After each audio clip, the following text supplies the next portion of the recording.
France থেকে হোক, নিজস্ব দপ্তর থেকে হোক, তার ক্লিয়ারেন্স দিয়ে আমরা অর্ডারগুলো বের করছি।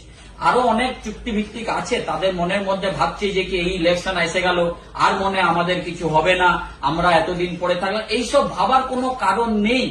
এই এনএইচএম যারা স্টাফরা আছে তারা দীর্ঘদিন লড়াই করেছে, তারা দীর্ঘদিন তারা বলেছে, কিন্তু তাদের তো হয়ে গেল। তো যারা চুক্তিভিত্তিক এখন আছে, যারা ভাবছে যে আমাদের কিছু হবে না, আমি তাদের উদ্দেশ্যে বলি ভরসা মাননীয় মুখ্যমন্ত্রীর উপরে রাখতে হবে। অনেক চুক্তিভিত্তিক আছে, আমরা অনেক কিছু ভেবেছি যে কি 9008টা যাতে মডিফাই করা যায়, সেটার জন্য আমরা একটা প্রপোজাল তৈরি করেছি, আমরা সেটা সাবমিট করেছি, আর বিভিন্ন অর্ডার বের করেছি, বিভিন্ন চুক্তিভিত্তিক কর্মচারীদের জন্য কাজ করেছি। বিভিন্ন জায়গায় এখনো আছে যারা তারা ভাবছে যে কি আমাদের মনে হয় কিছু হবে না, আমাদের কিছু হলো না। না, অনেক কিছু হয়েছে।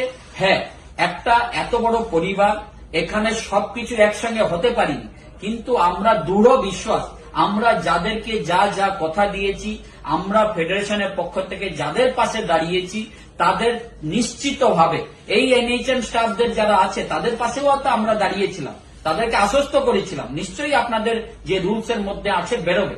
কিছু বিভিন্ন এই বাজেটের পরে বিভিন্ন চুক্তিভিত্তিক কর্মচারীদের জন্য বিভিন্ন সুযোগ সুবিধা আমরা আমাদের রাজ্য নেতৃত্ব, স্বাস্থ্য ভবনে যারা স্বাস্থ্য শাখার রাজ্য নেতৃত্বরা আছে তাদের থ্রু দিয়ে জয়েন্ট ভাবে মুভমেন্ট করে চিঠি দিয়ে সেগুলো আজকে কর্মচারীদের জন্য, এনএইচএম কর্মচারীদের জন্য আমরা করতে পেরেছি।